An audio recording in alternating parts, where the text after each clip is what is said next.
Hi guys, in this video I'll teach you how to increase the speed of a video in CapCut desktop. So start by adding your video by clicking import or go down on the video if you already imported it and click on the blue button. And now once we've added the video to the track, make sure to select it. And now on the right hand side here we have a few different options: video speed, animation adjustment. Simply go to speed, and now you have an option to hold and drag to increase the speed of the video here. And as you can see, the video just got smaller as we increase the speed.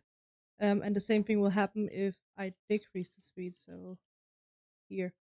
But yeah, here you have the option to increase the speed times 100 if you wish to, or just a little bit if it's a slow video. And once you play it, you can see that the video has been sped up. And for more visual image, you can see it here.